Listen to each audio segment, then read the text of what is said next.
Hi hello welcome to சுவையான சமையலறை.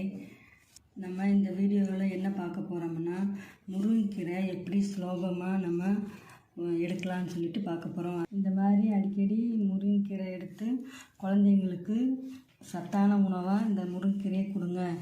இந்த முருங்கைக்கீரையில் என்னென்ன சத்து இருக்குதுன்னா, கால்சியம் சத்து இருக்குது, விட்டமின் சத்து இருக்குது, ஆன்டி ஆக்சிடென்ட் சத்து இருக்குது. நமக்கு என்னென்ன நோயெல்லாம் நீக்குதுன்னா, நமக்கு இரத்த சோகையை நீக்குது, ஹீமோகுளோபினை நமக்கு எல்லாம் அதிகரிக்குது, நம்மளோட எலும்புகள் எல்லாம் பலப்படுத்துறதுக்கு உதவுது. அதுக்கப்புறம் வயசான காலத்தில் இந்த சர்க்கரை அளவெல்லாம் கட்டுப்படுத்தணும்னா இதை சாப்பிட்டுக்கலாம். நம்மளோட உடம்பெல்லாம் சூடாக இருந்துச்சுன்னா அந்த சூடை தணிக்கிறதுக்கும் நம்ம முருங்கைக்கீரை சாப்பிட்லாம். நமக்கு மலச்சிக்கல் ஏற்பட்டுச்சுன்னா அதுக்கும் நம்ம இந்த முருங்கைக்கீரையை சாப்பிட்லாம். யார் யாருக்கெல்லாம் அந்த முடி கொட்டுதோ அவங்களுக்கும், தோல் ஆரோக்கியமாக இருக்கணும்னா அதுக்கும் முருங்கைக்கீரையை சாப்பிட்லாம். அதுக்கப்புறம் முக்கியமாக நமக்கு நோய் எதிர்ப்பு சக்திக்கும் இந்த முருங்கைக்கீரை ரொம்ப ஹெல்ப் பண்ணுது. கண்ணுக்கும் இது ரொம்ப முக்கியம். அதனால் நீங்கள் எப்போல்லாம் கிடைக்கிதோ இந்த முருங்கைக்கீரையை சாப்பிட்டுட்டே வாங்க. 2 டிப்ஸ் சொல்கிறேன். ஃபஸ்ட்டு டிப்ஸ், வீட்லேயும் இந்த மாதிரி ஒரு கரண்டி இருக்கும்.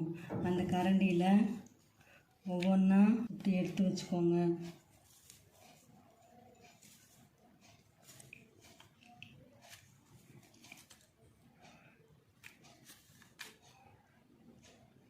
இப்படி காம்பு வெளியில் தெரியிறாப்புல வச்சுக்கோங்க.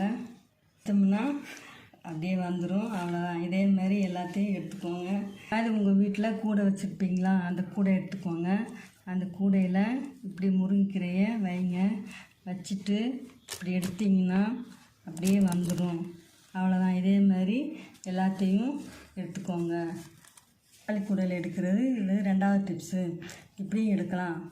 முருங்கைக்கீரை கிடைச்சா நம்மளால் செய்ய முடியாது, அது கஷ்டம்னு நினைக்காதீங்க. நான் என்ன டிப்ஸ் சொன்னேன், 2 டிப்ஸ் சொன்னேன்னா அதேமாதிரி அந்த 2 டிப்ஸை ஃபாலோ பண்ணி நீங்கள் முருங்கைக்கீரையை எடுத்து அடிக்கடி முருங்கைக்கீரை செஞ்சு நீங்களும் உங்கள் குடும்பம், உங்கள் குழந்தைங்க எல்லோரும் சாப்பிடுங்க.